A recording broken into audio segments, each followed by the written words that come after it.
Berbicara dengan konsep firman, tabrakan dengan Yahudi, tabrakan dengan Yesus, tabrakan dengan para nabi yang ada, semuanya tabrakan. Sehingga ketika kita berdebat dan poin itu kita uraikan, kita sampaikan kepada mereka, maka mereka akan lari kepada tema yang lain gitu.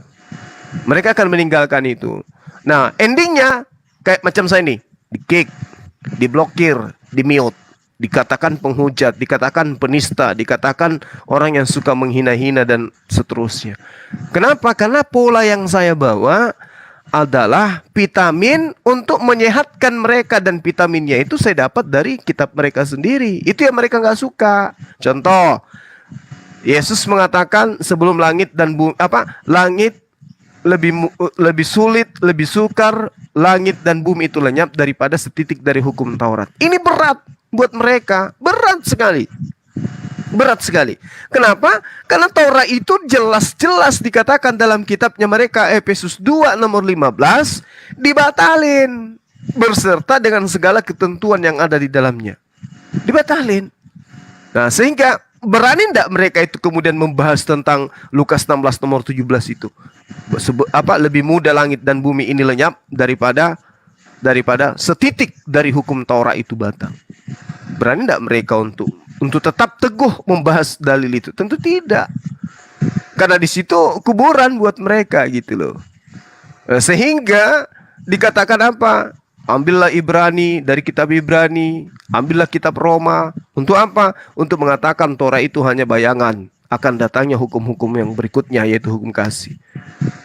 Saya kira begitu. Itu yang saya lihat. Siapapun di kalangan mereka yang merasa hebat tentang Bible, saya belum temukan itu sampai hari ini. Silakan yang lain. Oke. Masya Allah. Ya. Nah, ini menarik dari penjelasan Bang Juma. Saya terlepas dari apa yang di suatu poin pertanyaan Bang Al Ayubi ya. Jadi teringat bahwa di salah satu ayat kan itu yang berkaitan dengan di luar Islam, terutama yang mengaku pengikut Nabi Isa dan lain sebagainya ya. Di situ penekanannya di Ali Imran ayat 78 kan sangat familiar untuk kita yang biasa berdiskusi. Saya baca penggalan ayatnya. Bismillahirrahmanirrahim. Wa inna minhum la fariqan yalwuna alsinatahum bil kitab litasabuhu minal kitab. Al ayat sadaqallahul azim. Poinnya adalah sesungguhnya di antara mereka ada segolongan yang memutar-mutar lidahnya membaca Alkitab, supaya kamu menyangka yang dibacanya itu sebagian dari Alkitab, padahal itu bukan dari Alkitab. Dan mereka mengatakan yang dibacakan yang datang itu dari si Allah, padahal bukan dari si Allah. Mereka berkata-kata dusta terhadap Allah, sedangkan mereka mengetahui. Ada sebuah kebiasaan memang kadang-kadang memutar lidah dan keluar dari konteks. Bahkan kadang-kadang sesuatu yang tertulis pun disangkalnya gitu. Malah disangka kita menafsir. Ya, susah juga, Alif, karena kalau sampai ada orang yang muncul di kalangan Kristen ya, ada orang muncul di kalangan Kristen lalu benar-benar mendalami Kristenan dan akhirnya menemukan kebenaran, dia langsung dipecat meskipun tidak mu'allaf. Ya seperti yang saya ceritakan, Alif, mungkin pernah jenengan dengar, saya punya kitab. Judul kitabnya itu Ar-Risalah ila Ahli Rumiyah, kerasulan Paulus kepada bangsa Romawi. Nah, yang ditulis oleh pastor dari Al-Masihi Kopti atau Kristen Koptik ya. Nah, beliau kan lahir pada tahun 1919. Ketika beliau ini benar-benar mendalami siapa Paulus, ternyata beliau itu dengan tegasnya mengatakan pada kitabnya bahwa nahu awwalu bid'atin fil kanisah al-ula. Jadi pengajaran Paulus ini adalah bidat pertama kali dalam dunia kegerejaan. Nah, sampai detik ini saya tidak menemukan bantahan terhadap kitab tersebut. Dia adalah seorang pastor yang memiliki titel Alimul Aqidah, yang ahli dalam pokok agama Kristen, dan dia diakui kealimannya. Gara-gara menulis kitab itu, dia itu dipecat dari kepasturannya. Dia dipecat dari kepasturannya gara-gara mengkritik Paulus. Tapi herannya saya, dia tidak mu'allaf gitu loh. Dia tidak mu'allaf.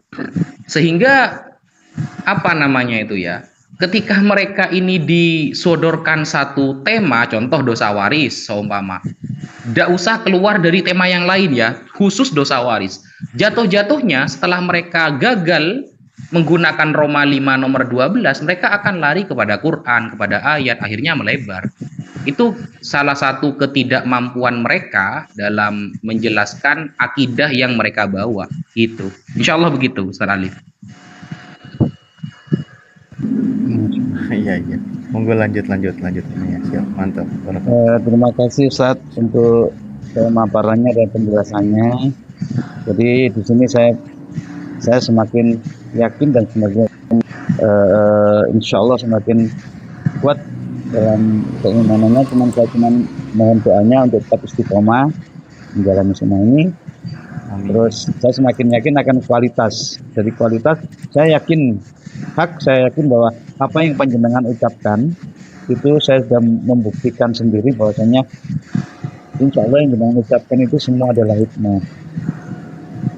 Karena ada data dan tidak ada penistaan di sana. Berbeda dengan lawan kita, ternyata mereka adalah hujatan bukan hujah. Di sini saya tahu siapa yang berkualitas. Sekali lagi saya tidak menghujat, saya tidak itu penilaian saya. Dan terima kasih untuk pengajarannya. Dari sukses, semoga panjenengan semua tetap diberi kesehatan oleh Allah untuk terus berjuang di jalan Allah, dakwah melalui di media sosial seperti ini. Terus yang terakhir, ya Bang Ayubi ini maaf, mualaf. Iya, Ustaz. Alhamdulillah. Masya Allah. Ini mualaf Bang Juma, dia sering di kaumal saya Bang Juma. Ini pegangan di dalam Yohanes 12 nomor 48 itu pegang aja itu, akhi. Sebentar. Yohanes 12 ayat 48. Iya. Itu aja yang dipegang. Insya Allah pasti lambat laun akan membimbing antum untuk lebih istiqomah kepada Islam. Amin. Alhamdulillah. Insya Allah. Di situ jelas sekali bahwa di akhir zaman nanti, ketika di Islam dikatakan Nabi Isa alaihissalam akan datang kemudian untuk menyatakan kebenaran kepada ahli kitab, dan tak ada satupun ahli kitab yang tidak beriman kepada Nabi Isa alaihissalam. Beriman dalam arti kata apa? Mengaminkan, mengiyakan apa yang Islam ajarkan hari ini, bahwa Isa, Yesus itu hanya Nabiullah, hanya Rasulullah. Dan ahli kitab akan terbelalak matanya, ternyata Islam betul, maka mereka akan beriman. Nah, indikasi kuatnya itu ada di dalam Yohanes 12 nomor 48 yang saya katakan tadi, bahwa Yesus ketika datang, yang menjadi hakimnya bagi ahli kitab, bagi Bani Israel itu adalah perkataan-perkataan yang Yesus pernah ajarkan ketika Yesus datang kepada mereka. Nah, sekarang antum menjadi seorang mu'allaf. Ketika Yesus itu datang di akhir zaman menjadi hakim, antum misalnya ditanyai, "Wahai Ayubi, kenapa kamu tidak menuhankan aku? Kenapa kau meninggalkan untuk menuhankan aku?" Maka lisan kita akan dibimbing oleh Allah untuk mengatakan, antum bukan Tuhan, dan antum tidak pernah mengatakan kamu itu adalah Tuhan. Bahkan di dalam kitab suciku, justru kamu yang dihakimi oleh Allah. Wa isqala Allah ya Isa bin Maryam anta qulta linastahizuni. Ya, jadikanlah aku sebagai sembahan selain daripada Allah. Kamu mengatakan aku tidak patut untuk kemudian mengatakan apa yang bukan hakku untuk aku katakan. Seperti yang ada di dalam kitab saya sebelumnya. Di dalam Yohanes 12 nomor 49. Kamu mengaku kamu tidak berkata-kata dari dirimu sendiri. Yang kamu katakan adalah apa yang diperintahkan oleh Tuhan untuk kamu katakan dan kamu sampaikan kepada Bani Israel. Oleh karena itu saya tidak menuhankan dirimu. Apa yang dikatakan oleh Yesus, antum benar, thayyib, sahih, valid, silakan Anda masuk ke perkara yang berikutnya, diselamatkan oleh Allah. Karena Anda meninggalkan perkara tagut, tidak menyembah kepada utusan Allah. Itu Yohanes 12 nomor 48 itu sangat jelas. Perkataanku yang pernah aku katakan kepada Bani Israel, itulah yang akan menjadi hakim mereka nanti. Nah, seperti itu Bang Ayubi. Masya Allah. Silakan yang lain. Oke, Bang Ayubi sekarang, Bang Ayubi udah langsung bicara ya dengan Bang Zuma. Kemarin begini Bang, Bang Budi tolong salam untuk Bang Zuma, katanya gitu Bang. Nah sekarang dia langsung bicara Bang Zuma kan. Ya Alhamdulillah ya. Alhamdulillah, jadi barakallah. Salaman lagi. Itu apa suatu saya yakin ini bukan kebetulan ya Bang ya, tapi Allah sudah mentakdirkan saya Allahu Akbar. Bang Zuma, Ustaz Bafi, dan guru-guru semua di sini. Alhamdulillah. Sekali lagi terima kasih ya Bang. Masya Sehat Allah, selalu. sama-sama. Iya, iya. Ada Bang Zuma. Abang juga. Amin, amin ya Rabbal Alamin. Amin, amin. Terakhir boleh ya Pak, ya Ustaz ya, saya minta doa boleh ya Bang ya. Saya minta doa untuk ibu saya agar juga mualaf diberi kemudahan. Amin ya Rob. Amin. Amin ya Rabbal Alamin. Juga saudara-saudara saya yang termasuk adik saya sudah tidak menganggap saya sebagai saudara karena saya mulai Islam. Sekali lagi mohon doanya Ustaz. Karena hanya doa yang saya punya, karena saya nggak punya kekuasaan apapun untuk mengubah hati mereka. Saya hanya bisa berbuat yang terbaik buat saudara saya dan orang tua saya, tapi saya nggak punya hak untuk mengubah hati mereka. Sekali lagi saya hanya doa saya yang saya punya.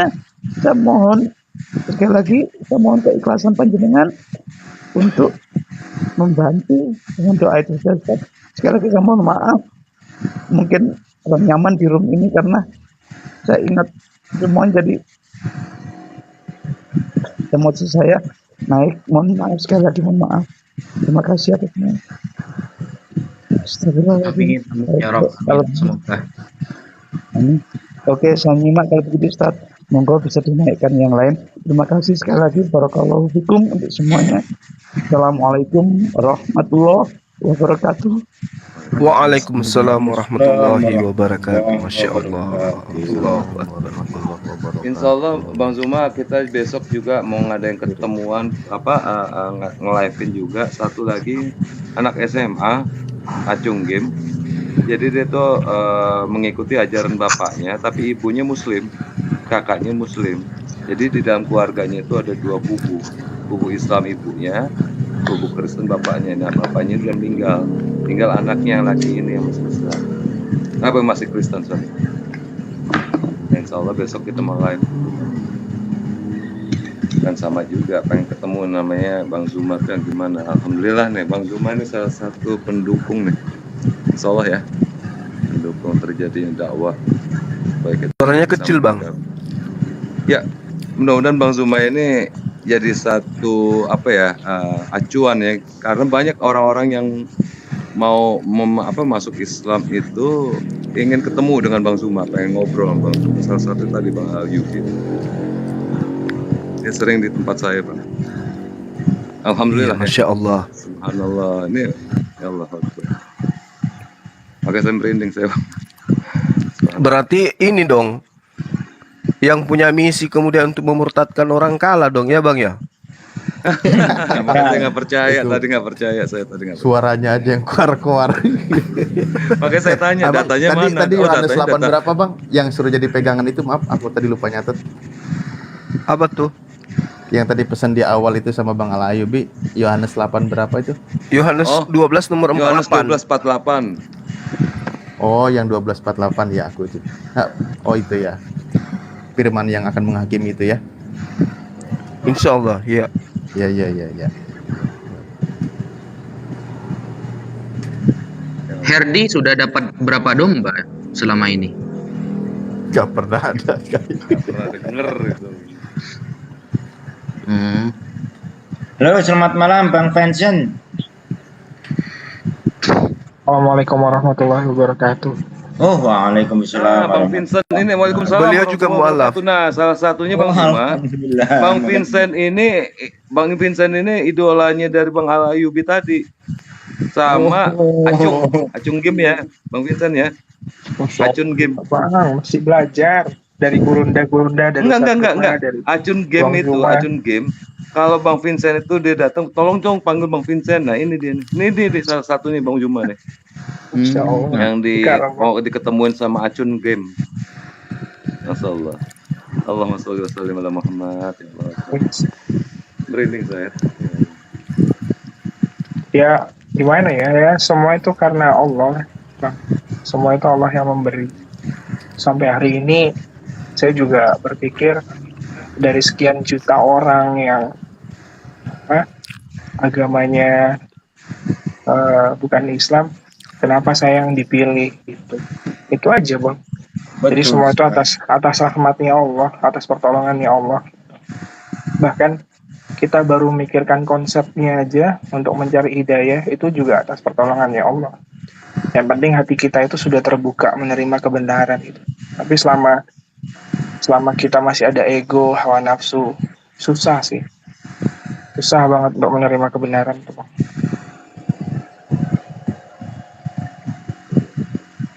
Hidayah itu pasti masuk kepada orang-orang yang benar-benar hatinya itu niat ikhlas untuk mencari kebenaran. Tapi kalau masih ada sesuatu hal yang membuat dia ya terutama ya nggak bisa disalahin juga sih, karena gimana ya Bang, dogma-dogmanya juga kan Muslim itu kan, itu terutama ya saya sendiri ngalamin kan tragedi 911, bom Bali 1, bom Kuningan, itu pengaruh tuh ke gereja, digoreng terus itu kan agama yang ngajarin kekerasan dan sebagainya. Tapi kalau orang bule beda Bang. Di Amerika begitu 911 diumumin Islam ini agama yang radikal gini, orang bule nggak tahu apa-apa, akhirnya Al-Quran dibeli sama mereka. Dan sekali lagi Al-Quran tuh nggak pernah bohong. Allah berfirman, mereka itu pandai dalam membuat makar, kata Allah, orang-orang kafir itu ya. Tapi Allah sebaik-baiknya membalas tipu daya, membalas makar. Al-Quran di sana laku keras, dan yang terjadi banyak orang yang mempelajari Islam dan nggak sesuai dengan kenyataan gitu. Seperti itu, dan banyak yang mualaf. Bahkan saya pernah lihat dari FOA ya, Voice of America, yang untuk berita dari Amerika yang untuk konsumsi di Indonesia. Bahkan yang bekasnya dari gedung WTC itu rencana sebagian mau dibeli buat masjid sama orang Muslim di sana, tapi nggak boleh sama otoritas sana. Ada kok di Google, bisa cek. Pernah. Memang banyak yang begitu. Pernah. Ya makanya saya dulu juga, ya Bang Juma tahu lah, saya pernah cerita juga. Dulu saya juga pernah banyak membantu keluarga untuk murtadin orang ya. Jadi ya sekarang ya mudah-mudahan Allah selalu jaga hati ini. Ya paling nggak membantu apa yang bisa saya sampaikan, semoga bisa bermanfaat dan bisa mengkantor. Iya. Bang Vincent, izin nanya Bang, Abang sempat jadi apologet?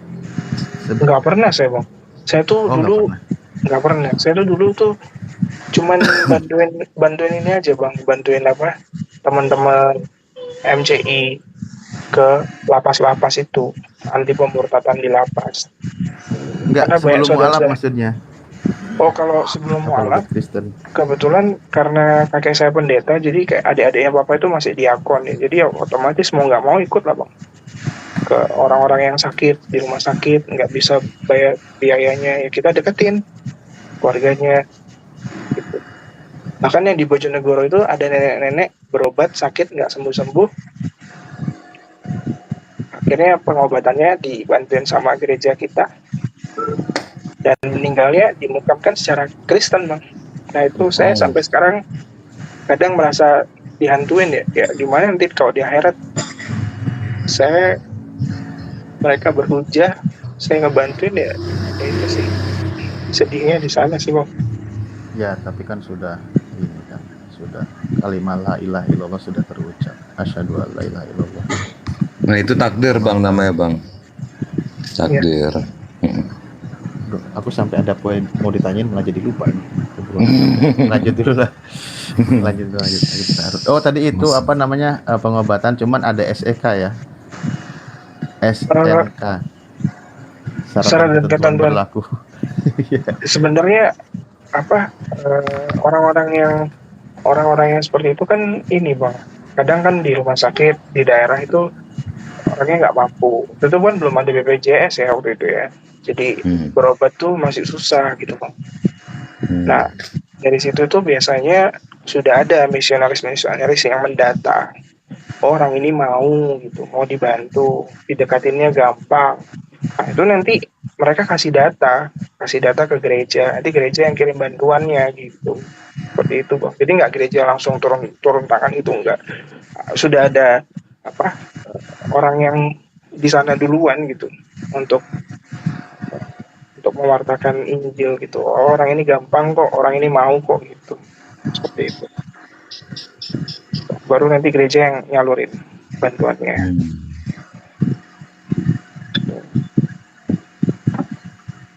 Subhanallah. Alhamdulillah. Ya alhamdulillah ya. Jadi kita udah banyak diketemukan oleh para mualaf kita. Ini salah satunya Bu Emilia Hutajulu ya, salah satunya dia itu. Iya, Emilia Hutajulu, terus Bang Vincent, ketemukan lagi kemarin itu Bang Al Ayubi, terus Bagus Safir, temukan lagi Bang Pitung ya, yang dari orang Dayak, suku Dayak itu. Banyak lagi yang mualaf, alhamdulillah. Jadi teori Herdi itu saya masih tanda tanya besar itu, benar apa enggak itu. Astagfirullahaladzim. Kalau boleh pesen, si Bang Herdi beli kentang yang banyak Bang, karena pernah ada video di TikTok FYP kebetulan. Allah ketemu, itu ada orang murtad gara-gara ngiris kentang. Dia ngiris kentang, di kentangnya ada tanda salib, terus murtad. Makanya suruh Bang Herdi beli kentang yang banyak, bagi-bagiin ke orang muslim. Siapa tahu pas diiris ketemu salib lagi, murtad lagi gitu Bang. Itu caranya yang terbaik gitu. Daripada dia bacain Bible orang pusing dengernya, mending beliin kentang aja gitu. Itu efektif kok. Orang ngiris kentang, belah kentang ada salib, dia jadi murtad. Tanpa nyebutin ayat ya. Saya pakai analogi aja gitu Bang. Mending donasiin, beli kentang yang banyak, 1 kontainer bila perlu, bagiin ke umat muslim gitu. Kan lumayan UMKM dapat kentang kan. UMKM kan dapat kentang kan bisa buat ini Bang, ciki itu, makanan snack ringan itu. Lumayan bermanfaat. Belah tuh kentang sampai ada tanda salibnya. 1 kontainer ya, suruh belah ya. Ada aja. Oh Vincent. Saya itu nggak nge-live, kenapa Bang? Kena banned Bang, makanya kebetulan nih ke tempatnya Pak Amir. Kalau nggak aktif gitu, saya muter tuh, sama kayak Bang Zuma, ngelayap kemana-mana gitu. Ke tempatnya Pak Amir, ngelayap. Saya sampai lupa di sini kemarin Sedwapi udah pengumuman. Diajak berretorika tadi sama Bang siapa tuh? Lupa aku. Si Christian Immanuel. Oh iya. Tapi gak apa-apa, lucu-lucuan tadi. Diajak berretorika sampai lama. Lupa di Pak Amir. Lanjut Herdi tadi ngajak lagi besok ya Pak Amir ya. Iya, penasaran dia masalah hadis-hadis palsu itu kan, tadi kita tanya itu Bang Naja. Jadinya lu kenapa sih setiap ngomong itu selalu ngeluarin hadis-hadis? Hadis-hadis lu tuh bisa dijamin nggak kebenarannya? Oh benar, bisa saya buktikan gitu kata dia. Tahu dari mana hadis itu sahih? Itu menurut ensiklopedia bla bla bla. Aduh kacau nih orang. Dia nggak tahu kitab mustolah tebel apa ya kan. Belum tahu Rijalul Hadis ya kan, Mizanul Itidal tuh tebelnya gimana. Aduh Herdi. Tapi tadi saya jadi juga full. Saya jadi merasa Bang Budi, merasa percuma mondok 10 tahun lawan Herdi itu. Iya betul. Dia cuma buka Google udah bisa ngalahin kita. Aduh ya Allah Akbar. Tadi malam di sini juga difulin dengan Syiah ya Kang Najak ya. Iya. Sampai jam 3 ke jam 4 itu Syiah nongkrong di sini. Aduh.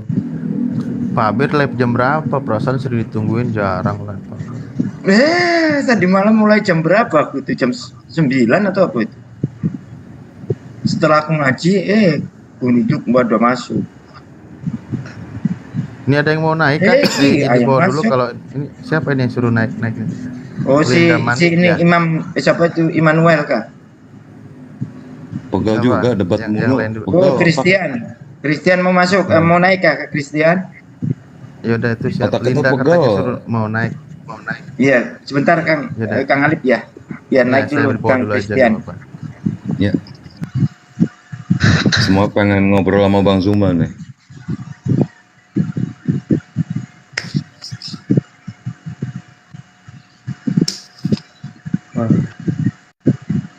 Tuh kan, mau nanya dong sama Bang Zuma apa tuh? Mau nanya Bang Zuma, Kak. Alah, nggak berani yang ngomong kayak gitu. Ada aja lagi. Nanya sendiri sana. Ya. Assalamualaikum warahmatullahi wabarakatuh. Waalaikumsalam. Waalaikumsalam warahmatullahi wabarakatuh. Oh, ini juga mualaf ini juga Christian. Alhamdulillah. Mualaf dia nih, mualaf. Ya, yang mualaf itu anak-anak yang pinter-pinter menganalisa kehidupan. Tabayun dulu sama Bang Zuma nih. Saya. Astagfirullah, langsung di Tapi iya sih yang kata Bung Vincent itu benar. Semalam kan sama Habib Alian aku bertanya kan, Bib, kira-kira dari keluarga Habib itu ada nggak sih yang murtad? Gitu. Oh ada, Afan. Nama aku kan Afan kan, yang nama Islam. Ada katanya. Yang dari ini. Loh kenapa? Satu keluarga pun. Kenapa? Karena mereka kesusahan gitu. Ditolong, tapi dengan cara murtad. Dibilang. Ya, terus gue berpikir kan, berarti segala cara dipakai untuk menyesatkan umat yang beragama gitu. Betul. Itu bukan konteksnya menyebarkan kebenaran, menyebarkan kebaikan, tapi memaksakan gitu dengan cara yang tidak baik.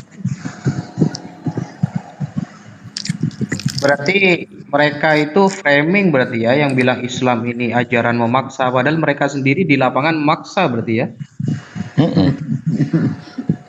Tidak ada memaksa Islam. Enggak, maksudnya orang Kristen itu memaksa dengan mengiming-imingi duit, merayu-rayu, mengawini hamilisasi, ya kan? Kayak gitu model Kristen itu. Ya, betul. Ada itu teman saya sendiri itu yang awalnya ngaku jadi mu'alaf, setelah punya anak dia murtad, akhirnya ya untungnya si perempuan imannya kuat jadi lebih milih cerai gitu. Tapi sebelum cerai itu sempat dikurung di dalam kamar beberapa hari, nggak boleh harus ikut murtad lah gitu. Masya Allah.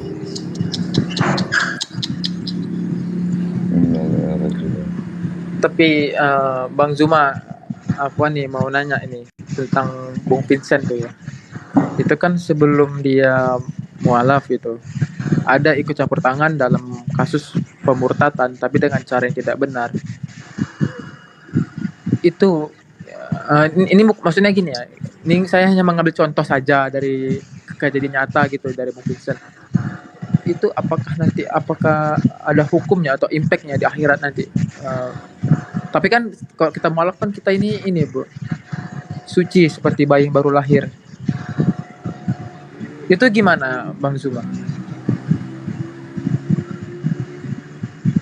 Mungkin ini udah pernah ku jawab ini kepada Dinda Vincent. Mungkin Dinda Najak bisa menjelaskan lebih terinci. Intinya beliau pernah memurtadkan, kemudian beliau sendiri menjadi mu'alaf.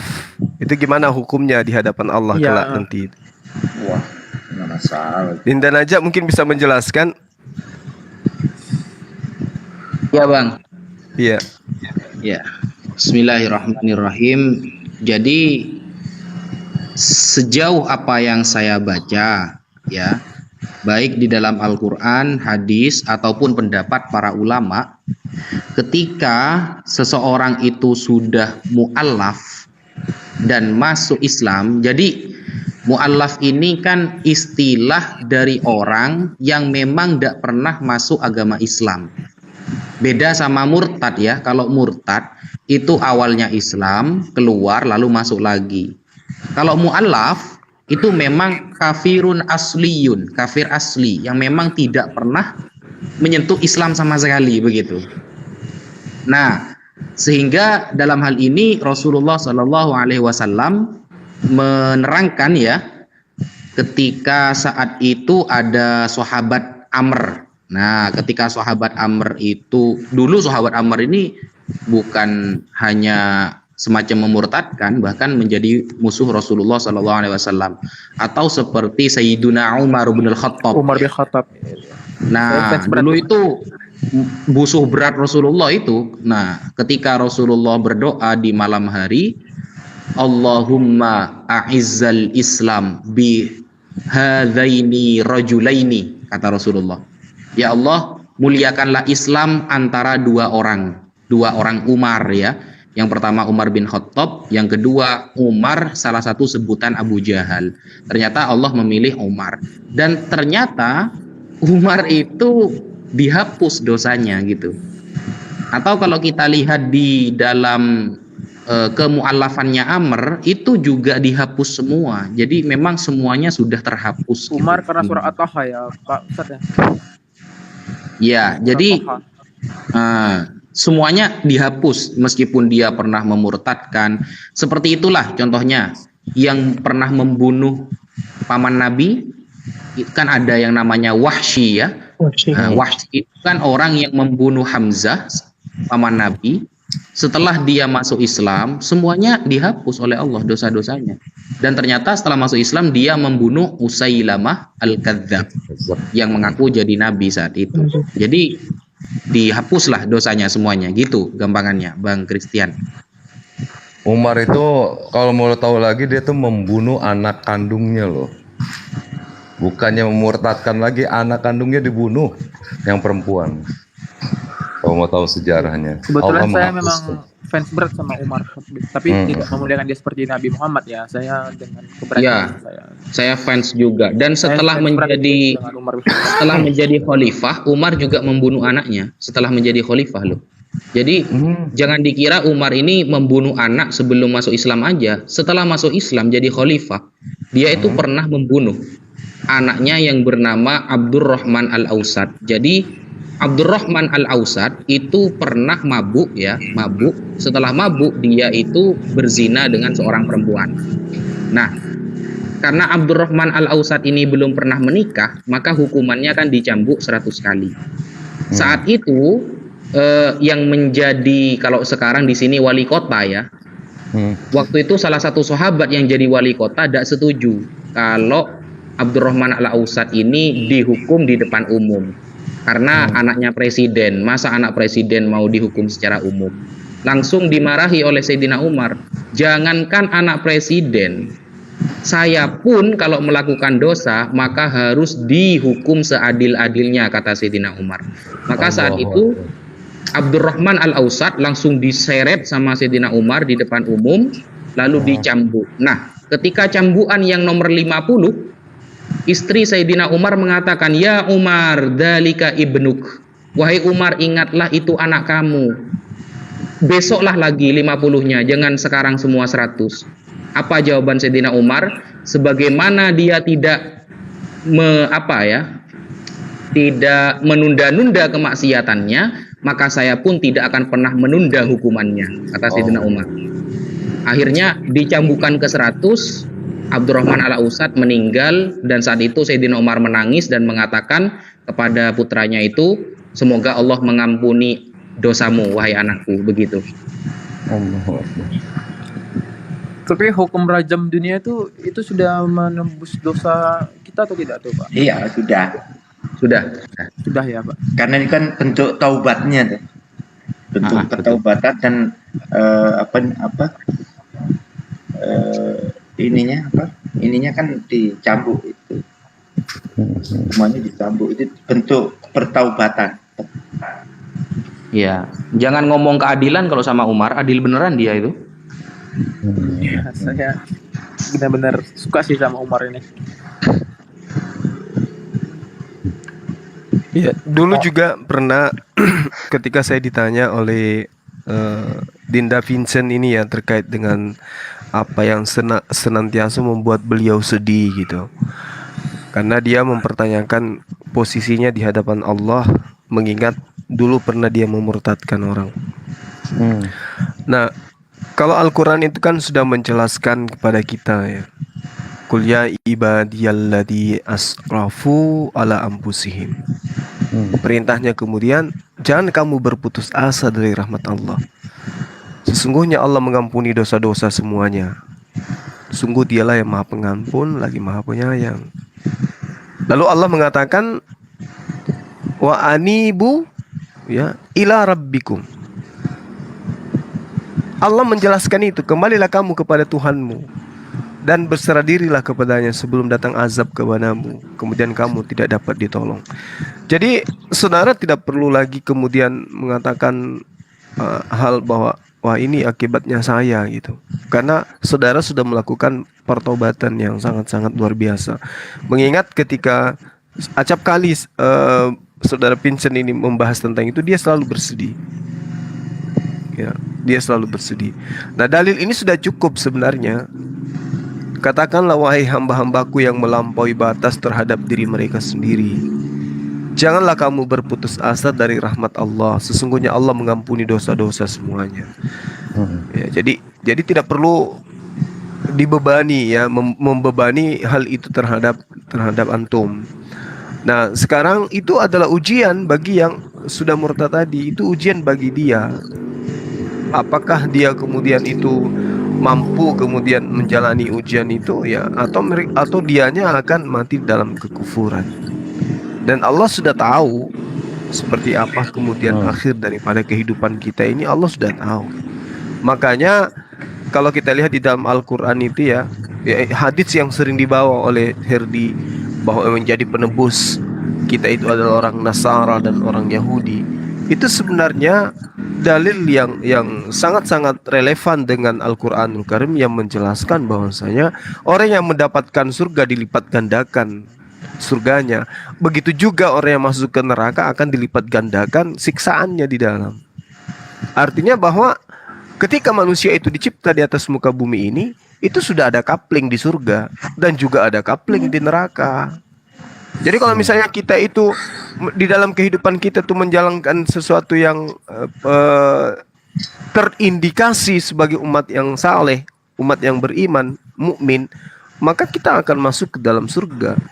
Dan couplingnya kita di neraka itu akan diisi oleh mereka. Nah, couplingnya mereka yang ada di surga, yang mereka tidak dapatkan karena mereka masuk ke neraka, kita dapatkan, kita yang ngambil. Itulah yang diterangkan kemudian oleh guru saya, dan juga saya temukan ayatnya dalam Al-Quran. Bagaimana umat Islam itu dilipat gandakan nikmatnya di surga, dan juga yang di neraka dilipat gandakan siksaannya di neraka. Jadi tidak perlu khawatir tentang itu. Yang sekarang ini antum lakukan adalah mengisi keislaman antum dengan amalan-amalan soleh, kemudian akrab intim dengan orang-orang yang senantiasa menjalani aktivitas rutinitas seharian itu dekat dengan Al-Quranul Karim. Saya kira begitu sih menurut saya. Oh ya, Bang Zuma, ini di bawah pada typing, Bang Zuma ganti akun, nanti di report akunnya, soalnya sudah banyak yang report kata mereka di bawah ini. Iya sih, akun saya udah berapa tuh? Hari ini ada 2. Saya jadi banned. Akunnya sayang gitu kan, mereka pada typing itu. Iya. Iya. Mungkin kita tutup aja dulu, Bang Amir. Iya, siap. Ini ada Adam Dila, siapa ini Adam Dila? Waalaikumsalam warahmatullahi wabarakatuh. Makanya ini Bang Zuma izin ya. Gimana? Ganti akun. Oh iya, nggak apa-apa. Makasih banyak teman-teman atas dukungannya semua. Iya Bang, Makasih sehat selalu atas Bang. dukungan. Makasih Adinda saya nih. Waalaikumsalam warahmatullahi wabarakatuh. Jadi Bang ini Amir, Bang, jumpa apa? lagi besok kita, Bang. Insya Allah, insya Allah. Bang Budi, iya. Jadi Siap. kalau Iya, sekarang siap. ini Bang Zuma besok. insya kalau Allah. sekarang ini saya diamanahin sama teman-teman tuh ngejagain teman-teman mualaf tuli Bang seluruh Indonesia.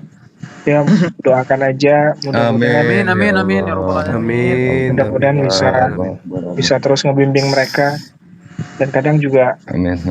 ya gimana ya, kadang mereka juga ada banyak kebutuhan kan Bang ya, kita nggak bisa cover semuanya, jadi ya udahlah, suruh banyak-banyak bersabar dan beristighfar sama sholat, karena itu adalah pertolongan dari Allah. Sampai kadang tuh sedih juga gitu Bang. Kadang mereka ketika ada bantuan, saya bawa ke Ustadz gitu ya, Ustadz ini ada teman kita mualaf tuli dari Surabaya, ini wallah ini Ustadz. Terus Ustadz bilang, saya nggak bisa bantu apa-apa gitu, saya cuma bisa bantunya ke jamaah. Tahu nggak Bang apa kata teman saya itu, si Alesa itu? Dia bilang, saya nggak mau diiklanin ya, Ana bukan pengemis di sini, Ana cuma pengen dibantu suami Ana biar bisa dapat paspor Indonesia, katanya bisa izin tinggal permit di Indonesia gitu. Terus nangis. Abang tahu nggak, si Alesa ini dia tuli Bang, keluarganya kaya raya, dia pasang implan gendang telinga di Jerman itu 1 miliar lebih dia pasang itu Bang. Tapi qadarullah Allah takdirkan dia nggak bisa mendengar gitu. Abang tahu nggak Bang, dia tinggalin itu semua keluarganya, dia jualan es Bang depan kajian, es lilin. 5 tahun yang lalu itu Bang. Alhamdulillah saya masih kerja waktu itu ya, masih sebelum pandemi masih oke lah. Jadi dikit-dikit bantu. Setelah pandemi usaha bangkrut semua. Ya udah gitu ya, bersabar gitu dan lain sebagainya gitu Bang. Dia jualan es lilin Bang. Saya sampai bingung, ya Rob, sungguh besar ya karuniamu. Saya Bang minta kakaknya dia buat dia nikah. Kakak nih, RT-nya tuh udah di calling sama ibunya, nggak boleh buat pindah dari Kristen ke Muslim. Coba bayangin Bang. Di Surabaya Barat tuh, di perumahan besar tuh, saya ngurusin ngebantuin administrasinya untuk dia nikah tuh, si Alesa ini. Alhamdulillah sekarang kehidupannya jauh lebih baik setelah nikah. Dia menikah dengan mualaf dari Amerika, tapi ya juga punya kekurangan juga, difabel juga Bang gitu. Terus sekarang udah dipindahin ke Amerika. Terus saya sampai muter-muter ke imigrasi Surabaya juga minta izin tinggal buat si yang cowok ini, tapi qadarullah Allah mungkin nggak ridho ya sama mereka, jadi dipersulit gitu Bang. Yang pertama karena komunikasi yang nggak bisa, karena orang DIF kan pakai bahasa isyarat ya. Terus yang kedua, harus ada jaminan dari istri Bang, minimal tabungan berapa gitu, dan rumah. Nah sementara ini kan mereka nggak ada semuanya gitu Bang. Jadi ya udah bersabar aja gitu. Dan sampai sekarang dia udah 3 tahun di Amerika. Saya bilang ya doakan saya dapat rezeki, saya usaha sukses, saya mudah-mudahan bisa ajak kalian bareng lagi ke Indonesia gitu. Banyak teman-teman mualaf DIF ini, Masya Allah lah, mereka tuh kalau cerita saya emang nggak ada apa-apanya Bang, makanya saya menjadikan saya tuh sangat malu, maksudnya kalau saya sampai nauzubillah min dzalik ya yang jauh lebih dari yang jauh lebih susah mempertahankan keislamannya itu banyak gitu, maksudnya jauh lebih susah dari saya tuh banyak gitu Bang. Papa saya aja yang sakit aja sampai sekarang masih mempertahankan Islam ya. Papa saya masih sering didatengin pendeta Bang sama oma itu. Ya Allah. Iya, buat kembali lagi gitu. Makanya saya sampaikan ke Jakarta ini salah satunya malas juga gitu, berdebat dan sebagainya itu malas gitu Bang. Gitu. Jadi ya berusaha untuk dimurtadkan lagi gitu ya. Iya. Iya, karena Pak. kan papanya pendeta, Bang. Itu Pak Amir. Opa saya almarhum. Opa. Opa itu kakek. Oh iya, kakek ya. Oh, iya. Oke. Ini Bang. Ya Allah. Ini ada Bang mualaf namanya ada Ukhti Cece, ada biografinya juga. Beliau lagi cari suami juga. Saya minta tolong dicarikan lah suami yang soleh itu. Tapi ya cantik, masya Allah gitu. Cuman ya kekurangannya adalah tuli gitu Pak. Kemarin saya juga bantuin dia ngerubah KTP-nya ke Kemendagri, itu langsung ke pusat Bang, udah minta tolong bismillah aja, karena selama ini kan harus minta pengantar dari kakak yang asli dari orang tuanya di Kelapa Gading. Dia anak satu-satunya, rumahnya Kelapa Gading Bang. Orang Kelapa Gading? Orang Kelapa Gading, orang tuanya di Kelapa Gading, masya Allah nggak tuh. Saya ke Kemendagri yang di Pasar Minggu sama teman buat ngerubah ini fotonya dia jadi berhijab, foto KTP-nya dia. Itu saya bantuin kayak gitu-gitu aja Bang. Saya belum bisa bantuin jauh lebih lah ya. Semoga Allah mudahkan rezeki saya bisa bisa bantuin semuanya gitu maksudnya. Jadi kayak mereka itu kesusahannya di KTP masih Kristen ya kan. Orang tuanya mau ngambil kakak yang asli buat pisah kakak nggak boleh sama orang tuanya. Gitu. Jadi saya langsung ke Kemendagri pusat, saya jelasin Pak ini gini ini surat mualafnya dari MCI gimana Pak gitu. Ya udah Mas, nanti saya bantu gitu. Ada surat keterangan dari ini ya diminta dari masjid, dari yayasan dan sebagainya gitu. Dan ini fotonya kan nggak berhijab Pak, masih Kristen kan, kita mau rubah gitu ke Muslim sama yang berhijab kayak gitu. Kayak gitu-gitu sih, maksudnya administrasi tuh masya Allah yang ngerasain sih memang dipersulit gitu setelah masuk Islam itu. Jadi ya buat teman-teman bilang di Kelapa Gading, iya buat teman-teman yang bilang enak ya jadi mualaf bebas menghujat dan lain sebagainya, enggak, kita sama keluarga kita sendiri aja dipersulit masalah administrasi gitu loh. Bener. Masalah administrasi kita aja diminta kakak aja nggak boleh bro. Apanya yang mau menghujat itu yang mana gitu? Nggak ada, minta kakak ke keluarga sendiri aja sulit. Alesa itu kurang apa? Udah tapi mau naik lagi nih, nggak ada lagi. Ya lanjut. Alesa itu teman saya kurang apa? Udah div.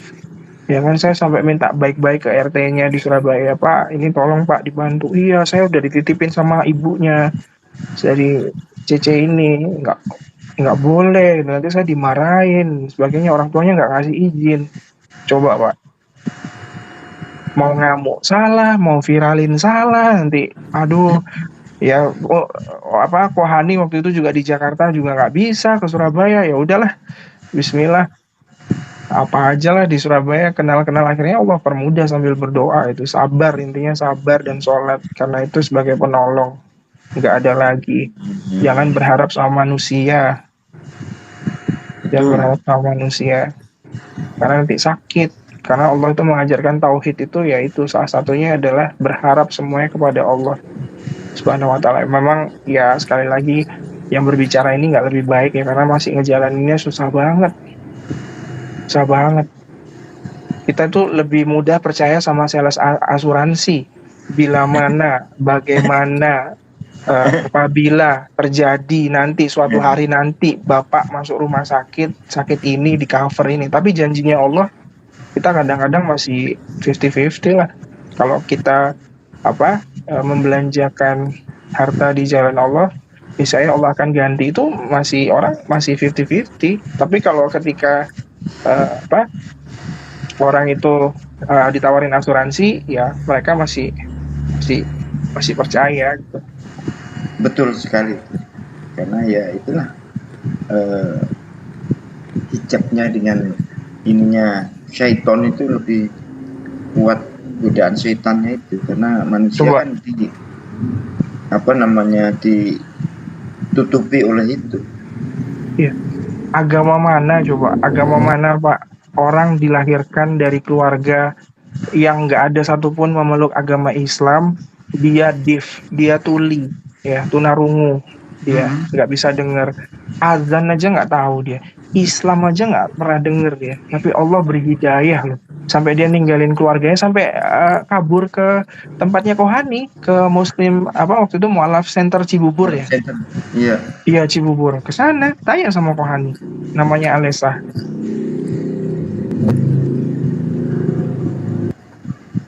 Ya, benar. Makanya ya saya nembusnya ya dengan cara sebisa mungkin kayak gini ini Pak gitu. Kadang mereka juga kok minta tolong bantuin cariin jodoh dan lain sebagainya. Makanya kadang bingung gitu, siapa nih yang mau sama yang kayak gini. Dia tinggal sendiri ya kan di apartemen Kelapa Gading gitu kan. Usahanya ngecraft itu Pak, ngerajut apa dekor dari rumah tapi dari tali itu. Ya, ya begitulah. Masya Allah. Ya makanya Masya Allah. Kalau dengar cerita para mualaf itu memang suka bikin haru Bang. Artinya ada merasa iri karena gini, memutuskan menjadi seorang mualaf aja perjuangannya kan udah sangat berat ya. Sangat berat, banyak rintangannya. Dan istiqomah dalam mualafnya itu lebih berat lagi perjuangannya kan. Perjuangannya lebih berat lagi. Iya, perjuangan. Makanya itulah kenapa kita saudara-saudara muslim di sini bagian dari turut memikirkan saudara kita yang muslim lain itu kan bagian dari kata Rasulullah kan memang kalau memang mau diakui umatku ya harus prihatin terhadap kondisi umatnya gitu loh, artinya saling tolong menolong.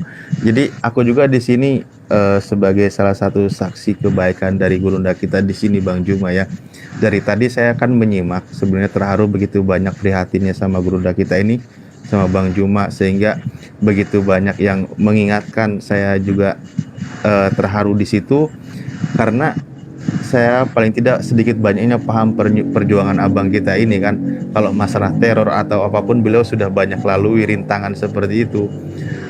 Perjuangan beliau bagaimana mendirikan masjid untuk mualaf, mendirikan mualaf center, membina para mualaf itu udah sangat luar biasa sekali.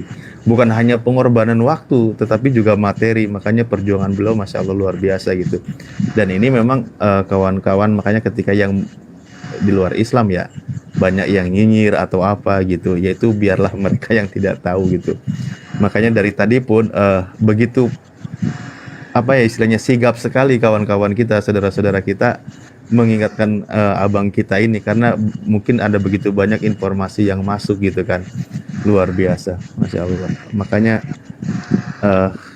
buat abang ini semoga sehat selalu, Bang Juma yang selalu membimbing para mualaf dan juga para mualaf di sini yang Bang Vincent dan Bang Christian ya. Semoga kita tetap istiqomah. Amin. Saya cuman bisa ngasih motivasi ya ke teman-teman ya. Maksudnya terutama untuk diri saya sendiri. Nasihat ini saya tujukan untuk diri saya sendiri. Saya bilang ke teman-teman gini. Kalau seandainya kita setelah mualaf itu kita nggak susah, berarti Al-Quran bohong. Karena Allah berfirman, jangan engkau mengaku beriman kecuali aku akan uji. Akan ada ujian. Agar Allah mengetahui kejujuran imannya gitu.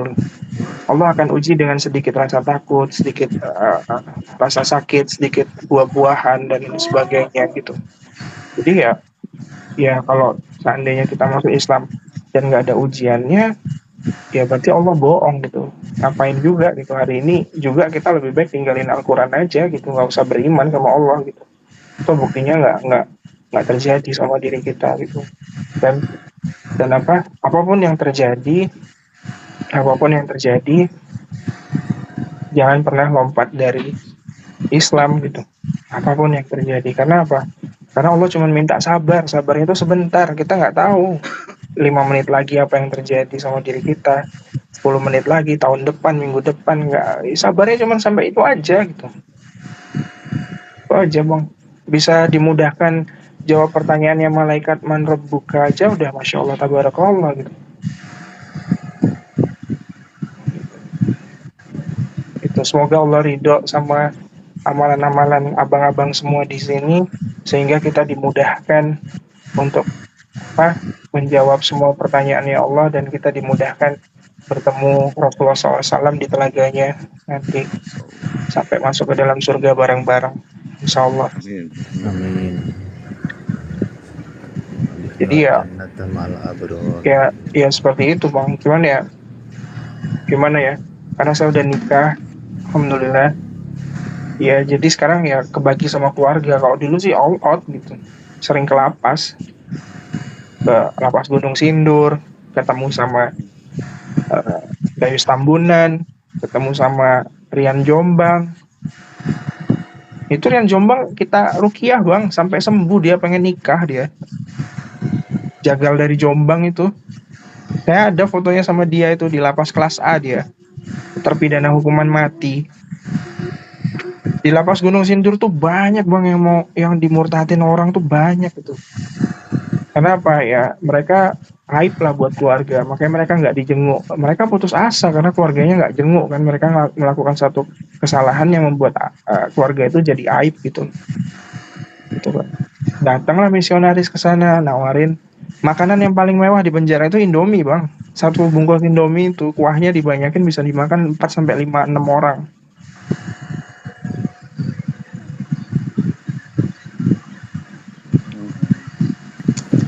Itu ya.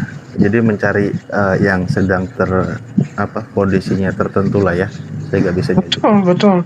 Dan mereka, wallah Bang, saya itu parkir itu di lapas Gunung Sindur itu parkirnya di luar. Bawa makanan itu dikorek sama sipir Bang. Dikorek makanan kita, kopi apa semua dibongkar, masuk ke X-ray. Pas pengobatan gratis itu mobilnya pendeta, mobilnya dokter-dokter dari gereja itu masuk parkir di dalam VIP Bang. Saya ada foto dokumentasi videonya, ada saya. Pengobatan gratis mereka rutin setiap 3 bulan sekali di sana. Semua warga binaan di lapas dikasih pengobatan gratis, dikasih vitamin, dikasih itu. Sampai sejauh itu mereka. Orang lagi butuh Bang, dikasih. Gimana nggak mau belok akidahnya? Dan mereka juga nggak belajar agama waktu dulu karena mereka ya kehidupannya di jalanan gitu. Kehidupan mereka di jalanan.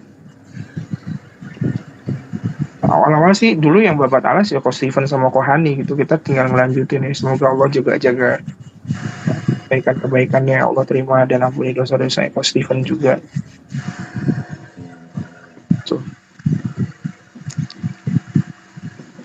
Bang, jadi bahkan kita tuh sampai dibilang gini dulu ya, Ren, kalau di luar sana ada yang gangguin kamu, bilang ya. Enggak lah Bang, ngapain sih, kita nggak pernah nyari musuh katanya. Enggak, kamu itu kan ibaratnya teman-teman dari MC ini kan pasti ada lah katanya, apalagi dakwahinnya di lapas kan, dalam lapas musuhnya banyak gitu, yang iniin kita banyak. Enggak lah Bang, Allah ada sama kita insyaallah. Udah waktunya ya waktunya. Tapi setidaknya kita bersikap dan berdiri di mana itu ada, maksudnya ya Allah lihat gitu. Dan saya tuh yang takut itu jaga hati, karena takut ngomong kayak gini nih nanti ya buat teman-teman ya tolong banget jangan dipuji dan lain sebagainya, jangan banget. Saya tuh takut jaga hati tuh niatnya nanti jadi berubah, jadi belok. Kalau dibilang mualaf cerdas, enggak, kita nggak cerdas. Sama teman-teman muslim yang dari lahir pun sama cerdasnya. Karena apa? Mereka masih menggunakan akal dan mempertahankan Islam sebagai agamanya, bukan agama keturunan gitu loh. Sama sebenarnya, kita sama gitu. Nggak ada istimewa dari mualaf, itu nggak ada. Sama aja semuanya. Itu Bang. Ya, minta tolong doain lah Bang. Semoga kedepannya kehidupan ini lebih baik, finansial ini lebih baik. Karena udah jatuh bangun, udah nggak tahu lah. Bisnis juga, masya Allah lah. Ini baru diajak teman juga alhamdulillah ada teman jamaah sholat, beliau baik banget. Ren, coba Ren, daripada nganggur bantuin nih jualin motor gitu. Kayak gitu. Ya udah, apa yang bisa dilakuin sekarang ya itu yang kita lakuin gitu, cari maisha. Itu Bang. Tapi ya Masya Allah gitu, Allah akan permudah dan Allah kasih jalan gitu, dan Allah nggak akan uji di luar batas kemampuan diri ini gitu bang. Itu ya semoga harapannya dari ilmu yang Bang Zuma Gurunda sampaikan, semoga bisa menjadi pengantar hidayah buat teman-teman yang belum menerima kebenaran dan bisa berpikir kembali gitu loh, apa yang Gurunda sampaikan, Gurunda Zuma, Bang Ustadz Gemat, Ustadz Budi, terus Ustadz Wafi juga gitu. Saya mah cuman tim hore aja bang, bagian ngasih sampel lah, yang ramasin biar Ustadz Budi aja gitu.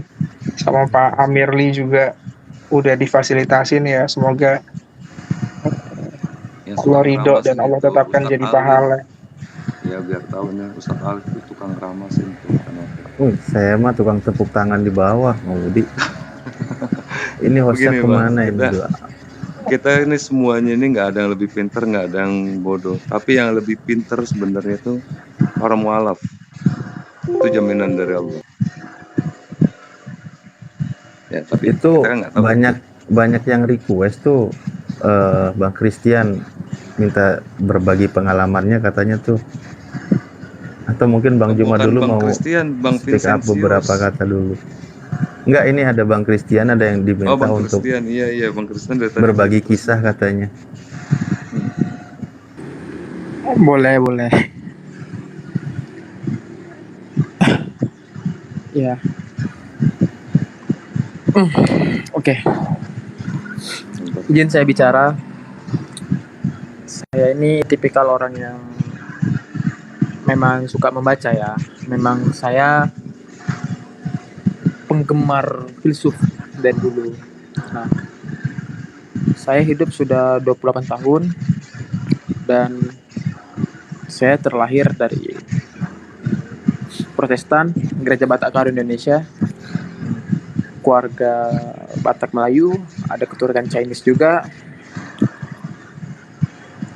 Dan saya 4 tahun agnostik, tapi saya nggak mau bilang agnostik sih, lebih ke Kristen KTP aja, lebih skeptis sama Tuhan, tapi pernah hampir ateis. Untuk ke Islam sendiri, saya itu sebelum login, saya hampir 3 tahun benar-benar mendalam Islam, benar-benar belajar dulu tentang Islam ini.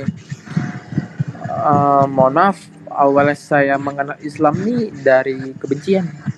Saya benar-benar gimana ya namanya minoritas, ada rasa iri, rasa dengki ada di hati. Cuman saya dalam mencari kebenaran, saya belajar. Dalam menerima kebenaran, saya membuang ego, melepaskan jubah-jubah agama, menjebaskan titel-titel agama, mencoba dulu netral. Saya menjadi agnostik selama 4 tahun. Dan sebelumnya sama Bung Alif tadi saya diskusi, itu saya menjelaskan bagaimana saya mengenal Islam, bagaimana saya mengenal Allah, bagaimana saya benar-benar mengakui Al-Quran. Itu yang saya ucapkan. Dan karena 4 mausi itulah saya benar-benar dapat menerima Islam. Apa mausi yang saya berikan kepada Bung Alif tadi di room sebelah, Bung Al-Fakir? Yang ada 4 tuh saya katakan. Yang pertama, Tuhan tidak ada. Yang kedua, Allah Subhanahu wa Ta'ala itu bukan Tuhan. Yang ketiga, Allah Subhanahu wa Ta'ala itu tidak ada. Yang keempat, Al-Quran bukan kitab suci. 4 itu yang saya katakan, dan itu panas depan. Tapi saya jelaskan kok. Yang pertama, sebelum Islam saya ada juga benar mencari ya, ke Buddha, Hindu, saya belajar juga. Cuman itu nggak terlalu dalam karena memang sudah yang agama sebelumnya saya ya sudah tidak dilogika dengan saya. Saya benar-benar berpikir dengan logika. Saya bukan tipikal orang yang imani saja, benar-benar mencari. Nah,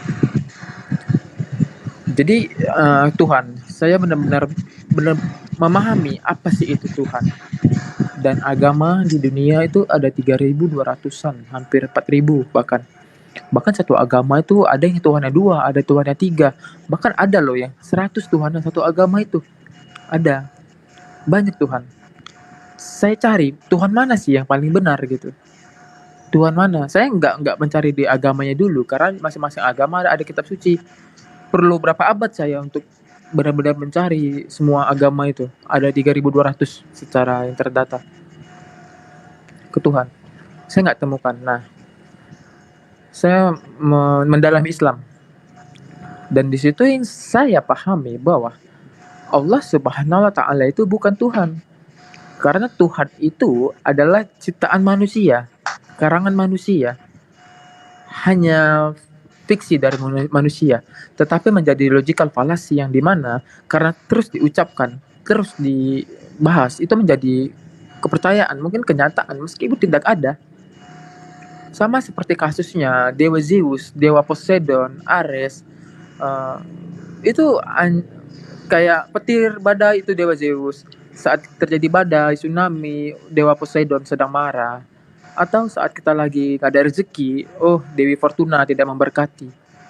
Itu hanya asumsi dari modus zaman dahulu.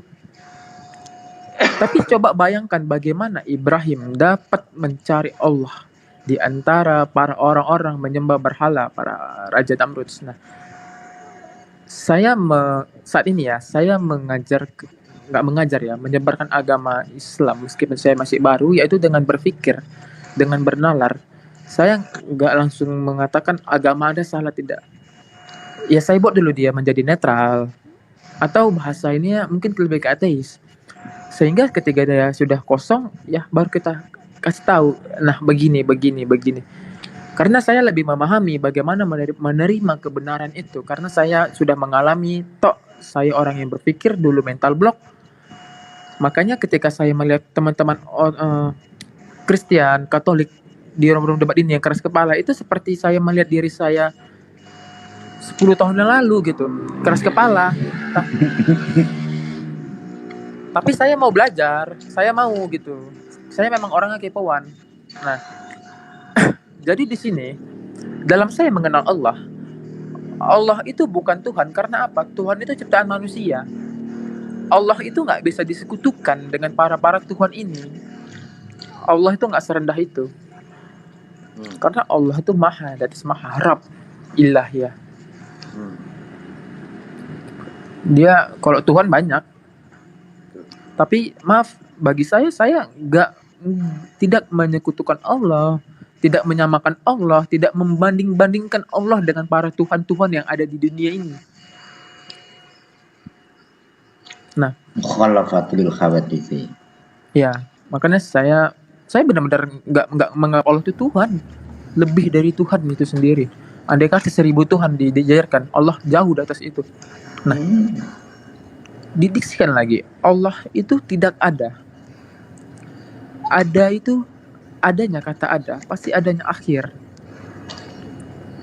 Nah, ini pernah ada memang satu pinter dia, cuman dia dewasa, orangnya nggak rasis nggak, tapi dari Kristen. Dia pernah mengatakan, Chris, coba lu cari ada nggak kata Allah di Al-Quran, katanya. Ada nggak ini gini? Atau dalam wujudnya tuh ada nggak? Atau ada nggak dia itu mengatakan aku ada? Ini lu hati-hati Chris, karena bakal ada teman Kristen yang mungkin dia paham akan mengatakan, kalian mengatakan jika ada Yesus mengatakan sembahlah aku, maka kalian akan masuk Kristen. Coba nanti mereka akan membalikkan itu. Apakah di Al-Quran ada menyatakan Allah itu ada? Nah, itu akan menjadi bimbang. Yang dimana Tuhan itu status. Kita dapat melihat itu dari eksistensinya. Tapi itu bukan menjadi perbandingan. Banyak konsep salah dari umat-umat Islam, oknum, yang mengatakan kalau di Alkitab, Bible, Injil ada ayat yang menyebutkan bahwa Yesus adalah sembahlah aku, dia adalah Tuhan, maka saya akan masuk Kristen. Nah, itu salah. Kita mencari kebenaran dari Bible itu salah. Jadi apa gunanya Al-Quran jika Anda hanya mencari kebenaran dari Bible? Salah itu, nggak boleh. Pahami dulu Al-Quran itu. Terkadang banyak orang mencoba memahami Bible, mencoba memahami Injil hanya untuk apa? Hanya untuk mendebat. Tetapi makna isi dari Al-Quran itu sendiri dia belum paham, belum khatam. Itu salah. Saya di sini orang yang berpikir lurus. Kata ada itu adalah adanya ada pasti ada akhir. Kalau Allah itu ada, pasti Allah akan berakhir. Karena apa? Allah Subhanahu wa Ta'ala ini ada sebelum kata ada itu ada. Nah, ada ini adalah konsep yang terikat di ruang dan waktu, seperti halnya arsi, langit dan bumi. Allah berada di atas arsi, yang artinya di atas langit dan bumi yang terikat ruang dan waktu yang konsepnya ada. Berarti Allah Subhanahu wa Ta'ala ini ada sebelum kata ada itu ada. Yang diadakan oleh Dia yang ada sebelum ada ini telah ada di dunia yang telah ada. Itu dalam maknanya. Yang artinya betul, Dia ada itu jauh sebelum kata ada itu ada. Oke, ruang mengenai ini siap izin motong Bang Christian ya. Makanya tadi saya bilang juga karena diskusi paham sebenarnya kan itu polamu ya dalam hal seperti ini. Saya sempat tadi kan saya bilang saya tuh ranahnya itu ketika seperti ini, maka tentu yang saya mainkan pun bagaimana caramu bernarasi, dan itu panas itu harus karena bagaimana kita saling menguatkan narasi. Tapi saya tidak ada unsur kebencian tadi. Makanya kita selesaikan sampai selesai gitu. Karena apa? Ya ini ranah-ranah pembicaraan seperti ini. Ya misal ya kita arahnya kemana paling tidak kan sudah sedikit banyak tahu gitu ya dalam hal seperti ini. Dan hal yang menarik kan bagaimana cara pencarian istilahnya anti mainstream lah gitulah ya. Dengan pola yang berbeda dengan yang lain gitu loh. Intinya sih begitu arahnya sebenarnya. Jadi makanya ketika contoh 4 statement yang dikeluarkan yang katakanlah tanda kutip kontroversial gitu kan ya, maka yang menanggapi pun harus kontroversial juga gitu loh maksud saya tadi. Iya, nggak apa-apa. Gitu ya. Tapi oke lah. Pada prinsipnya makanya ini arahnya begini. Saya tuh tadi cuma membaca aja. Oh ya udah. Berarti sebenarnya itu di balutan kata aja yang kita mainkan gitu kan. Tapi masya Allah ya, masya Allah. Paling tidak ya saya sudah mulai mengenal juga Bang Christian ini. Semoga istiqomah gitu ya. Semoga istiqomah tanpa mengurangi rasa hormat. Aku ya, jadi ada motong gitu di sini. Nggak apa-apa. Iya. Oke. Iya. Itu cara saya mengenal Allah ya. Bukan saya memilih dadu Tuhan mana yang benar. Oh Allah sajalah dia lebih. Nah itu artinya saya mengacak-acak di antara Tuhan-Tuhan ini sama Tuhan mana yang kupilih. Nah, tidak gitu. Dan oke. Nah tadi sudah kita bahas kalau sudah tertulis dalam bentuk teks itu mushaf tapi maknanya suci. Yang kalamullah ya Al-Quran, lisan, karena Rasulullah SAW itu dari lisan dia membacakan Al-Quran, dan para sahabat meniru Rasulullah bukan dari tulisan, bukan dari teks, tapi dari lisan itu Al-Quran. Nah dimushafkan oleh para sahabat agar kita memahami ilmu tajwid, agar kita memahami bagaimana cara membaca yang baik dan benar dari Al-Quran. Karena kita banyak ras, banyak suku, banyak bangsa, ada yang cadel, ada yang selat gitu. Membacanya tuh dalam Islam nggak masalah asal memang kita Allah tidak membebani kita dari batas kemampuan kita. Makanya diadakan dalam mushaf agar kita tahu bagaimana cara membaca dan memahami makna dari Al-Quran ini. Karena panjang pendeknya ayat Al-Quran itu juga berpengaruh dari makna bacaannya. Nah, andai kata mushaf ini dibakar, dimusnahkan, dihilangkan dari muka bumi, apakah Al-Quran itu hilang? Tidak, masih ada di dalam hafalan para hafiz. Jelas itu nggak bisa disentuh. Bagaimana nyentuhnya dalam pikiran seseorang? Mungkin para non muslim, mereka cuma menyebut, belum tentu benar. Banyak loh para hafiz Makanya ada rantai sanad. Itu para hafiz itu diuji, ada sertifikatnya, ada ijazahnya. Satu kalimat atau satu ucapan, satu panjang pendek, 1 titik 2 titik yang salah itu juga akan diulangi dari para hafiz ini. Ada ujiannya, ada yang memberi mereka ijazah siapa? Para gurunya. Gurunya siapa? Ke guru-gurunya lagi, hingga ke para sahabat, hingga ke Nabi besar Muhammad sallallahu alaihi wasallam. Terjaga itu. Itulah suatu mukjizat nyata 1400 tahun. Mukjizat terbesar itu Al-Qur'an. Kalau mushaf itu teks yang sudah dibukukan, yang sudah dikertaskan. Nah, itu mushaf. Itu maaf cakap, orang yang pemabuk sekali bisa menyentuh itu. Yang suci apanya? Maknanya, isinya itu yang suci. Nah, makanya saya katakan mungkin nggak ada kesalahan, mungkin saja namanya pencetakan satu huruf mungkin ada, mungkin nggak di isinya, mungkin di sampulnya, halaman belakangnya. Dan kalaupun ada di Indonesia itu ada lembaga pentasi Al-Quran. Kalau memang ada kesalahan, bawa saja ke sana. Insya Allah bakal diganti sama yang tidak salah, yang benar. Itu dalam Islam. Jadi tidak ada diubah-ubah ya Al-Quran ini. Tidak ada di. Oke, sebelum ada Bang Neoplos sama Bang Juma nih, kenapa saya tadi ada sedikit ngotot di sini? Karena gini Bang, ketika sebenarnya saya pun tidak bagus juga ketika saya membahas lebih jauh gini. Ketika dibahasakan itu kan saya bilang, ketika mana ditanya Al-Quran ditunjuk yang dibukukan, oh bukan, itu mushaf Al-Quran namanya. Ketika dia melafalkan, oh itu bukan, itu talafut namanya, sesuatu yang dibacakan. Nah, akhirnya sampai ketemu, loh Al-Quran itu mana jadi? Gitu loh. Makanya saya bilang ada beberapa poin ketika lo itu, Anda itu sedang membaca, gitu kan. Makanya kenapa di Al-Quran dikatakan kalimatnya, wa kadalika awhayna ilaika ruhan, gitu kan, min amrina. Sehingga Al-Quran itu di sisi lain ketika dibahasakan itu ar-ruh bahasanya. Gitu kan. Yang suci itu begitu.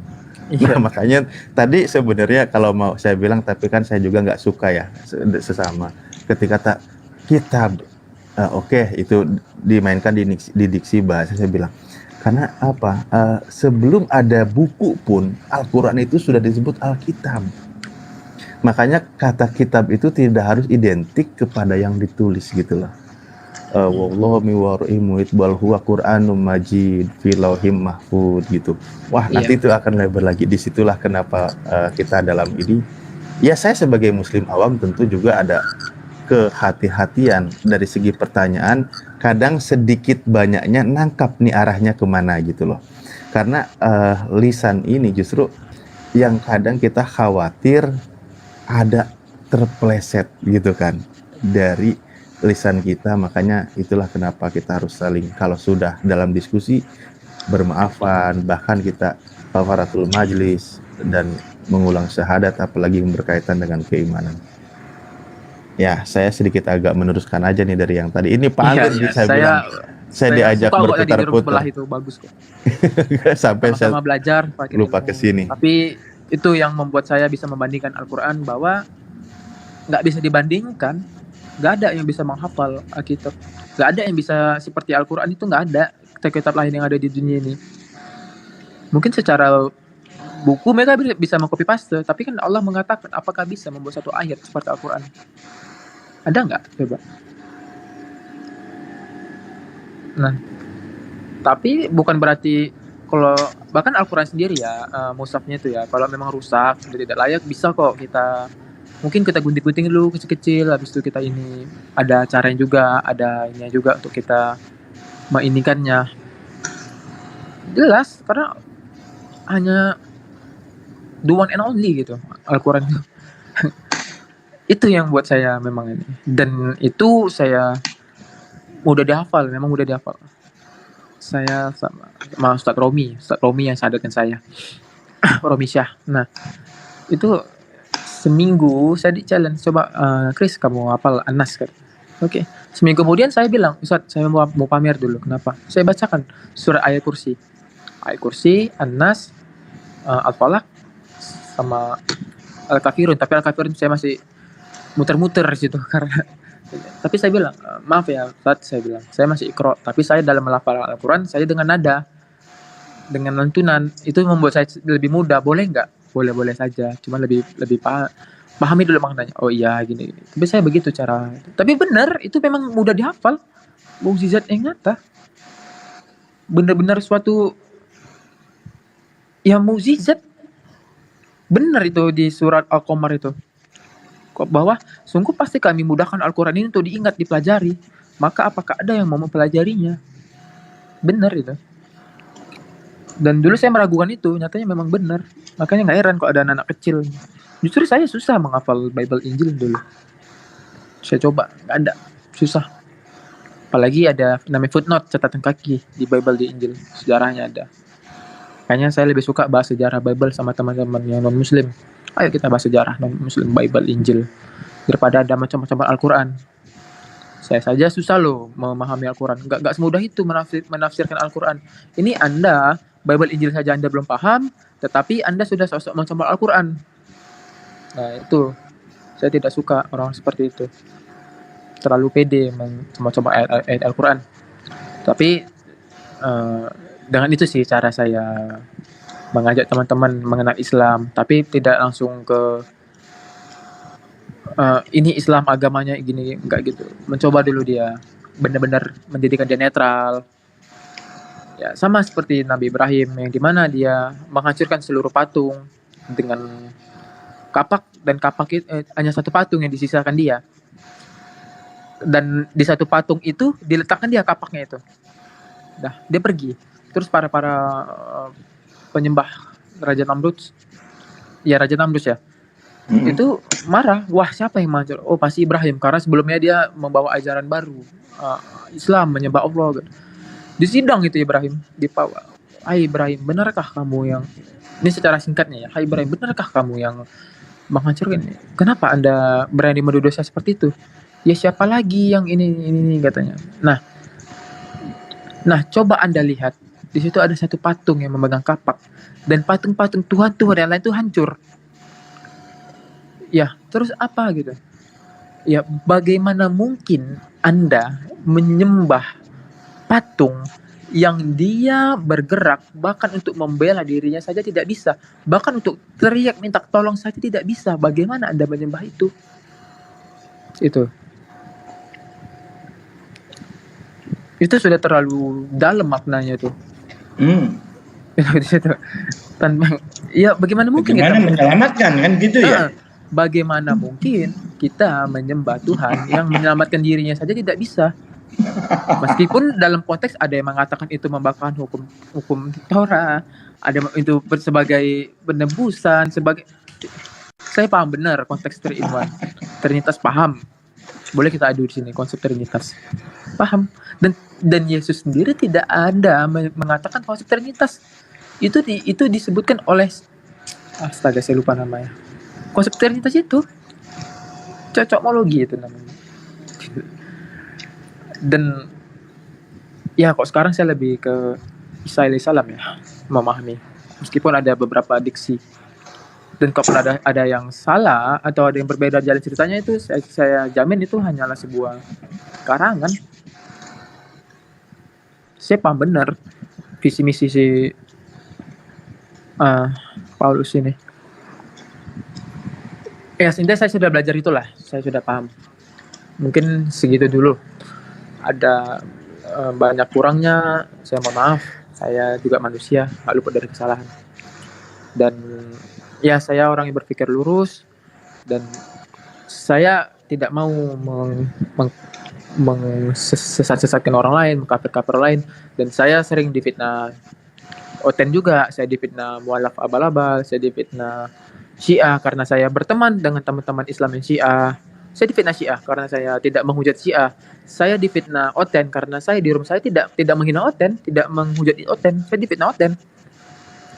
Ya bagaimana Anda menyebarkan Islam kalau Anda harus menyebarkan dengan mengkafir-kafiri orang, mengatakan orang sesat? Malah murtad masal yang ada, bukan mualaf nanti orang. Kita pendekatan dulu, memanusiakan manusia. Contoh tauladan Rasulullah, dia dilempar, diludahi, dia nggak marah dengan kebaikan. Bahkan orang yang dulu meludahi dia, ketika suatu hari orang itu tidak ada, dia tanya loh sama Rasulullah, di mana orang yang biasa meludahi saya, sedang sakit.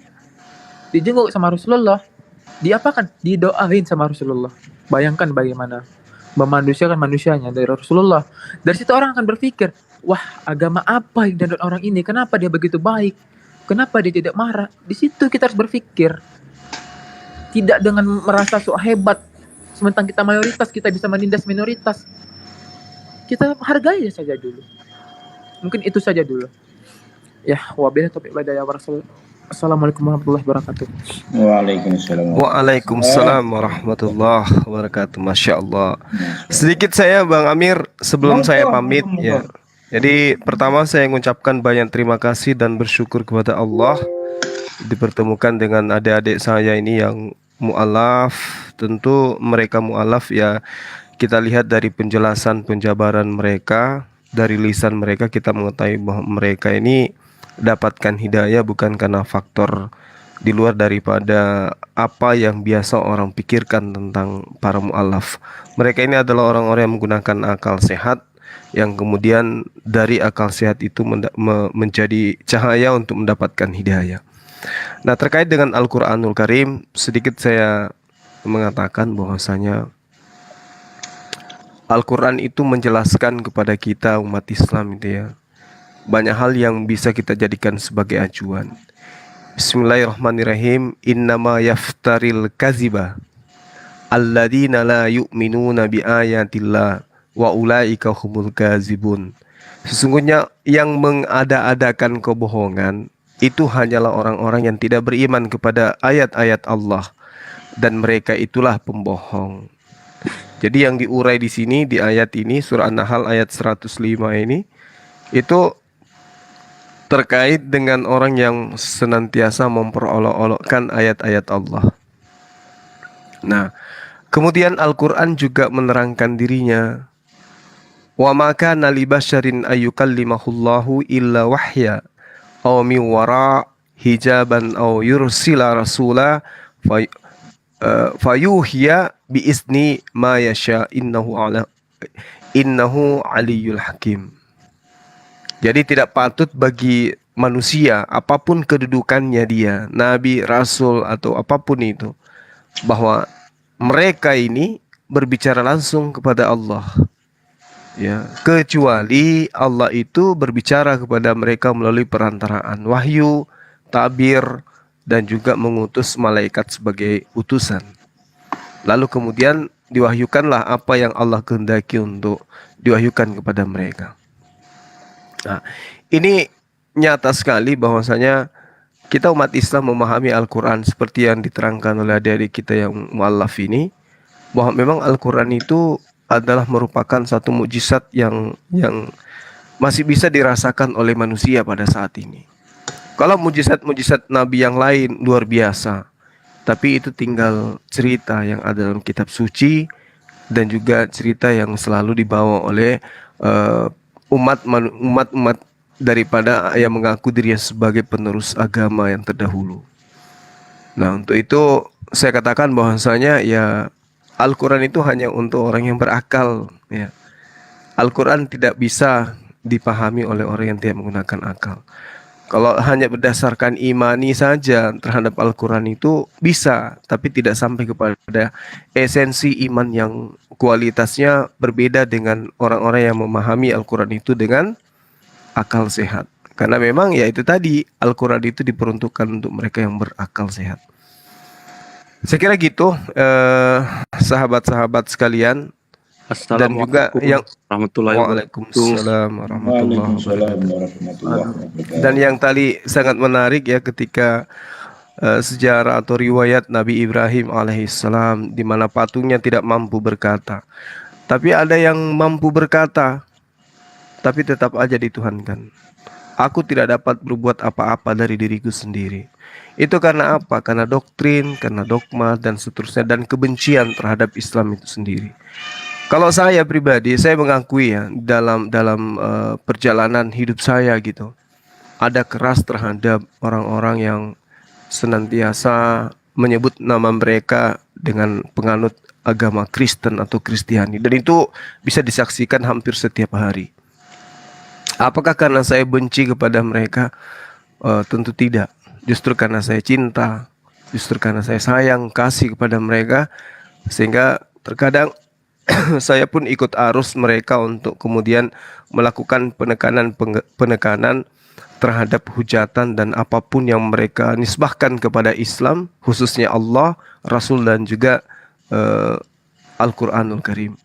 Karena Rasulullah juga ketika dia dihujat secara pribadi, dinista, dihinakan secara pribadi, betul seperti yang diterangkan oleh Adinda Christian Immanuel, Rasulullah itu tidak pernah kemudian membalas dari perbuatan orang-orang yang ada pada masa itu. Tapi ketika Allah yang dihujat, Al-Quran yang dihujat, barulah kemudian Rasul Muhammad SAW itu benar-benar akan menyatakan sesuatu pertentangan terhadap mereka. Tapi selama mereka itu duduk berdampingan bersama dengan orang-orang di luar daripada akidah Islam, tidak menyerang Islam, mau berdamai dengan Islam, maka Rasulullah Muhammad SAW itu adalah benar-benar sebagai juru damai yang benar-benar sebagai rahmat bagi alam semesta. Ya, saya kira hal itu mungkin bisa dijadikan sebagai contoh, dan memang kita harus mencontohi Rasulullah. Hanya saja karena kita ini bukan nabi, bukan rasul, hanya manusia biasa, maka pantaslah kemudian ketika kehilafan, kesalahan, cara penyampaian atau cara gerak di dalam menghadapi teman-teman, di dalam menjelaskan Islam itu ada kehilafan, ada kekeliruan. Namun yang pasti saya pribadi itu akan selalu belajar untuk bisa bagaimana memiliki sifat yang rendah hati di dalam menjelaskan Islam kepada teman-teman yang lain. Dan itu saya akui adalah satu kelemahan ketika saya tidak mampu memberikan penjelasan Islam dengan cara yang sangat baik, ya, karena memang prosesnya gitu. Saya juga masih belajar, dan saya berharap kepada adik-adik saya ini yang mualaf untuk mari kita bahu-membahu kemudian untuk menegakkan Islam di negara kita ini, di Nusantara ini, dengan tentu mengambil hal-hal yang baik dari teman-teman apologet Muslim, dan juga jangan mengikuti hal-hal yang buruk dari saya dan juga teman-teman yang lain. Saya kira begitu, Bang Amir. Di tempat saya ini sudah pukul 2 lewat, Bang. Ini saya mungkin Bang Aldo ini mau tanya nih. Bang Aldo mau tanya apa sama Bang Zuma? Assalamualaikum Bang Zuma. Waalaikumsalam warahmatullahi wabarakatuh. Salam kenal Bang Zuma. Dari dulu saya ini fans sekali sama Bang Zuma ini. Berarti dari dulu sudah kenal. Waduh, dari dulu sudah 3 akunnya saya follow semua ini. Oh iya, Masya Allah. Sama-sama kita dari Sulawesi Bang Zuma.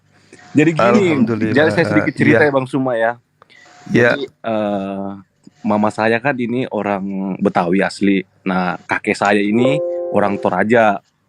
Dia dia mualaf, tapi saya nggak tahu mualafnya itu pas mau meninggal apa gimana. Terus tapi keluarga mamaku ini yang tinggal di Sulawesi semua Kristen gitu loh. Nah kebetulan mamaku ini sejak kecil dia itu merantau lah ceritanya nih ke Sulawesi. Dia lahir Jakarta, terus merantau lah ke Sulawesi. Nah semua keluarganya, saudara-saudaranya di Sulawesi itu, dia itu Kristen. Nah, berarti masih di Toraja, Bang? Enggak, saya di Jakarta sekarang ini, Bang. Enggak, maksudnya saudara mama? Iya, semua di Toraja. Ada di Toraja, ada di Bantaeng, ada di Makassar, campur-campur lah. Pokoknya yang di Sulawesi itu semua dia itu Nasrani, Kristennya. Terus kita sedikit cerita aja ini ya Bang semua ya. Nah sejak kecil itu saya kalau ke Toraja Natalan ikut mama saya sama saudaranya gitu loh. Lagi sering kayak Natalan gitu loh. Bahkan kalau lagi berdoa saya ikut sih, tapi saya nggak ngerti gitu ini ngapain.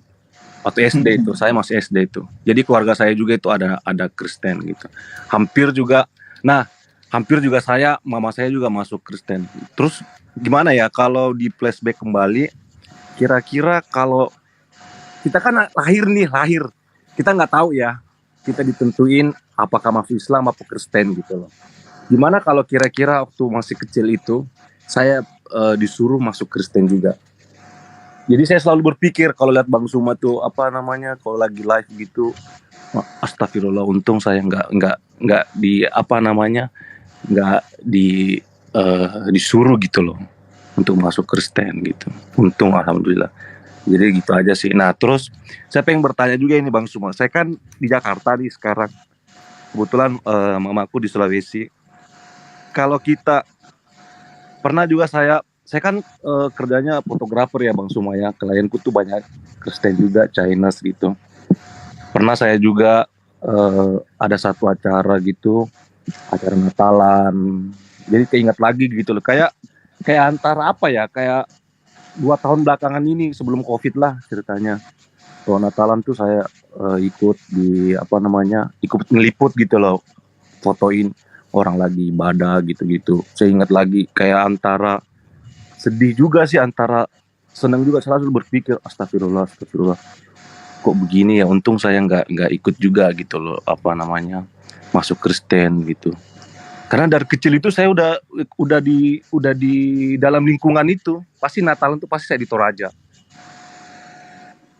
Udah gitu aja. Terus tempo hari lagi saya sempat foto juga di gereja orang lagi ini. Sebenarnya saya pengen nolak juga sih, gimana ya, namanya pekerjaan, pengen nolak. Itu pertama kali saya masuk dalam gereja itu. Mau nolak juga, nggak enak juga, gimana ya. Udah saya pikir kan cuma di rumah, tahu-taunya klien itu bisa nggak fotoin saya di gereja. Masuklah saya ke gereja. Ingat lagi tuh, jadi saya selalu tuh keinget terus masa kecil saya itu. Oh dulu saya pernah begini, sampai berdoa itu waktu masih kecil tuh, berdoa sambil duduk, orang lagi nyanyi apa kayak ibadah gitu, saya diam-diam aja liatin orang gini. Kita sharing-sharing aja ini ya, cuman cerita. Apalagi kebetulan lagi ada Vincent sama siapa tadi, Immanuel itu, jadi sedikit flashback lagi gitu loh. Untung saya nggak terlahir masuk Kristen gitu. Hampir, mamaku tuh udah hampir banget itu. Untung mamaku tuh waktu kecil itu sudah dididik. Jadi dia tinggal di Jakarta ya, di daerah Kemayoran. Dia agamanya itu kuat banget gitu loh. Sampai dia pergi mengaji jalan kaki berapa kilo gitu. Pas SD, SMP itu dia hijrah ke Sulawesi, di Palopo dia. Terus saya orang Palopo Bang Suma. Terus dia sempat cerita dulu, aduh untung saya dipaksa masuk Kristenin sama orang tuaku gini. Tapi saya nggak mau, saya udah jauh-jauh belajar mengaji begini, berapa kilo naik angkot, naik ini. Ya begitulah Bang Suma. Waduh fans banget saya ini Bang Suma. Bisa ngobrol langsung sama Bang Suma ini. Astagfirullah. Ya alhamdulillah Bang. Alhamdulillah Bang Suma. Sehat-sehat terus Bang Suma. Insyaallah, amin. Masya Allah. Ya begitu aja. Nah terus pertanyaanku ini Bang Suma, ini kan mau menjelang Natal nih. Klien pun kan banyak juga yang Kristen gitu. Apakah saya boleh ucapin Natal gitu, apa nggak boleh Bang Suma? Ya, jadi di dalam Al-Quran itu sudah sangat jelas ya. Nggak Tadi boleh. saya membacakan dalilnya. Bismillahirrahmanirrahim. Innama yaftaril kazibal ladina la yu'minuna bi ayatillah. Sesungguhnya yang mengada-adakan kebohongan hanyalah orang yang tidak beriman kepada ayat-ayat Allah, dan mereka itulah pembohong. Nah, Natal itu apa? Natal itu apa? Memperingati hari lahirnya Yesus. Nah, kalau cuman Yesus tak masalah, tapi ini Tuhan dalam rupa manusia. Nah, Apakah itu dia. adalah sebuah kebohongan menurut akidah Islam? Bohong lah. Ya, di dalilnya jelas. Iya. Jadi nggak usah teman-teman Kristen juga tidak berharap pun kita sebagai umat Islam untuk mengucapkan itu. Cukup kita berbuat baik terhadap mereka dalam hubungan kita sebagai makhluk sosial kan gitu Bang.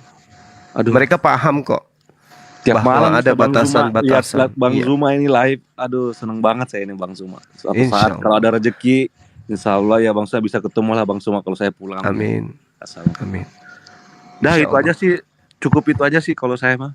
Cuma nanya itu doang. Nanti saya bisa ketemu, bisa ngobrol sama Bang Zuma langsung nih. Iya nanti kalau ke Palopo sama-sama ya. Wah, makan ke pura Bang Zuma. Iya, saya dari sana juga Bung. Hah? Serius? Iya. Iya. Tetangga. Bang Suma. Saya sudah follow Bang Suma ini 3 akunnya saya follow terus ini Bang Suma. Tiap malam. Saya juga orang Kendari, Ci. Oh, Iya. Masya Allah, saya follow semua deh. Saya Wijatolu, Bang. Wah. Jadi aman. Kalau Pak Amir mah tergantung ketemu lawan bicara biasanya. Loh, aku ini orang Kendari juga loh. Rumahku ada di sana di Kendari. Tapi Wong Jowo ya, Mat. Wong Jowo. Jowo Kendari. Kendari juga ada. Sunda aja yang belum pernah ngaku. Sulawesi. Solo. Bener aku di Kendari juga. Baru tahu nih semua follower Bang Suma ternyata orang Polopo sekampung ternyata. Iya, sekampung Kile. Sekampung Ki Bang Suma. Aduh Bang Suma, saya doakan Iya, terus Bang Suma sehat-sehat, Bang Suma harus begitu Bang Suma, ya Allah. Amin. Amin ya rabbal alamin. Kapan-kapan ya. Ya, doa yang sama buat kita saudara. Iya. Dan juga teman-teman yang lain di sini. Oke, mungkin kita pamit ya Bang Amir ya. Saya pamit ya. Oke, terima kasih. Ini hampir setengah 3 ini. Ya, Kita Bang udah Suma mau udah sahur ini. Lapak saya ini. Udah ngantuk gitu Bang Suma itu. Tindro Jolo. Tindro Jolo. Dan berapa? Besok lagi kita lanjut Ya. insyaallah. Bang Tiap Gemas, malam saya ini. selamat malam, selamat subuh Bang. Mohon maaf, saya harus pamit gitu. Ya makasih ya semuanya, Dinda Vincent yang sabar, Dinda yang sabar. Ya. Antum sudah memegang akidahnya yang Masya benar. Allah. Bang Yang Anda Vincent ini katakan luar tadi biasa itu, jangan kamu mengatakan dirimu beriman sebelum kamu itu diuji, dan itu adalah fakta kebenaran Al-Qur'anul Karim. Dengan antum banyak diuji, itulah bukti Al-Qur'an itu benar. Masya Allah. Ya, jadi antum kalau ada apa-apa boleh dengan saya sharing Japri, nanti di konten saya itu banyak nomor HP saya itu bertaburan. Ada apa-apa, saya dekat dengan saya MCI juga, saya ketua MCI untuk wilayah Sulsel. Wow, Masya Allah. Sama Ko Jerry ya, Bang. Jerry Palu dia. Oh ya, Ko Jerry itu dulu sama satu Surabaya, dia di Santa Maria. Oh iya. Kalau ada di Petra dulunya. Masya Allah. Bulan lalu beliau ada di Makassar sepekan, tapi saya nggak sempat karena kesibukan. Janjian besok ada kesibukan. Janjian besoknya lagi sampai beliau balik lagi ke Palu, nggak jumpa kita. Siap. Iya. Abang Gurunda. Sini Bang Suma. Masya Allah. Jazakallah khair. Semoga Allah senantiasa menjaga abang dalam kebaikan dan dimudahkan semua urusan. Baik. Makasih. Amin. Jadi Amin. nomor saya boleh minta, pengurus-pengurus MCI pusat boleh minta nomor saya di sana kalau mau Japri, entah ada masalah apa kita sharing gitu ya. Siap Bang. Siap-siap Oke, terus Bang siap. Suma. Semangat. Baik, saya pamit. Dinda Alif saya pamit ya. Bang Amir.